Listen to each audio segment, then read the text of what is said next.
When a Tree Grows by Cathy Ballou Mealey.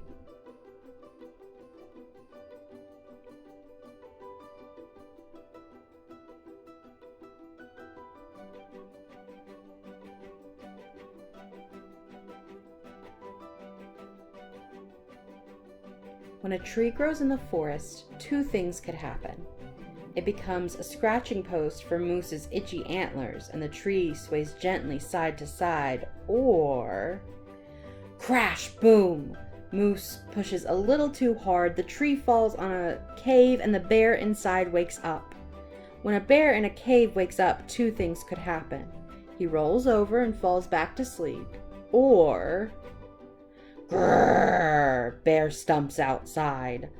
When Bear stomps outside, two things could happen. Bright sun! He squints and stumbles back into the cave. Or... Bump thump! He plows into Moose and sends Moose stumbling into the road. When Moose stumbles into the road, two things could happen. He gets safely to the other side, or... Screech! Thud! A truck swerves around Moose and lands in a ditch. When a truck lands in a ditch, two things could happen. Squirrel pelts the truck with acorns until it drives away, or...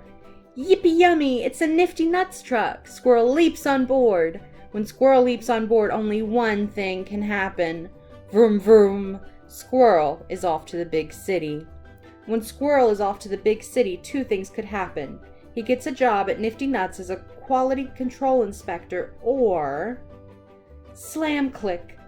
He is alone, with no place to go.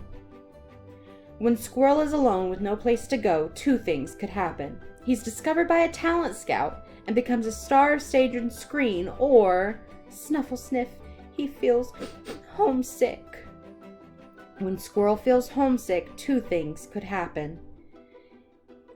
He starts waiting in the fountain for loose change, or, scribble scratch, he writes a letter to Moose.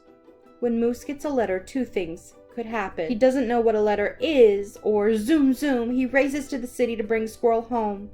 When Moose brings Squirrel home, only one thing can happen. Hooray, hooray! Moose and Bear throw a welcome home party, and all of Squirrel's friends come. When Squirrel celebrates at an all-you-can-eat acorn bar, two things could happen. Squirrel eats every last acorn, or munch, scoop, plop. Squirrel eats just the biggest acorn, and then he plants the rest, and they grow into a forest. Just right for sharing with his friends.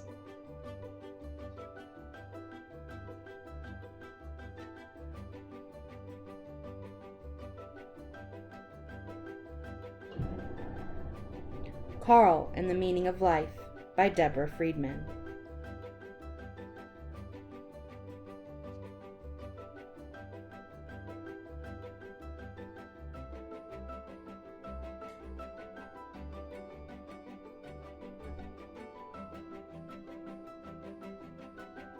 Carl was not a bird.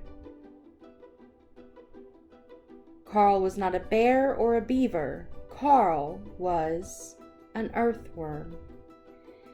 He lived underground, moving, always moving, burrowing, tunneling, digesting dead leaves, feasting and casting, turning hard dirt into fluffy soil day after day.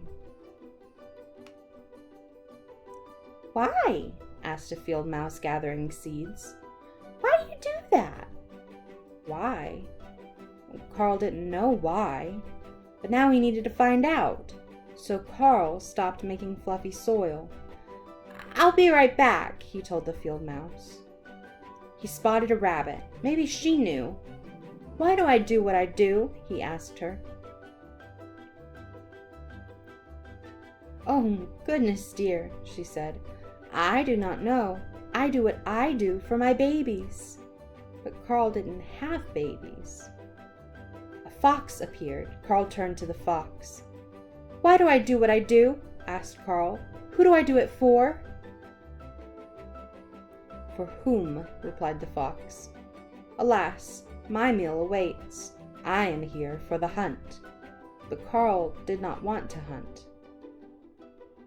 Why are you talking to a fox? Cried a squirrel. Carl was startled. Because the field mouse is waiting and wants to know what I'm here for. The squirrel declared, I'm here to plant trees. Trees are where I sleep. But Carl could not sleep, not high in a tree, and not without an answer for the mouse. He pushed on and on. Hours turned into days until the soil was no longer fluffy. The ground around Carl turned barren and dry while he continued to search.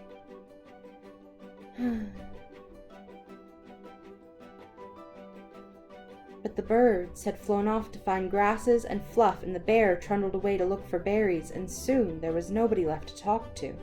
What about me? Called Carl. The clouds were silent, and so was the air. I'll never find out, he sniffled. Then Carl heard his sniffle echo, followed by a squeak. I can't find any grubs, a voice cried. It was the saddest ground beetle he had ever seen. Carl peeked under a stone. No grubs. Then he poked at the dirt. It was hard like a rock. Where was his fluffy soil? Suddenly, Carl knew what he needed to do.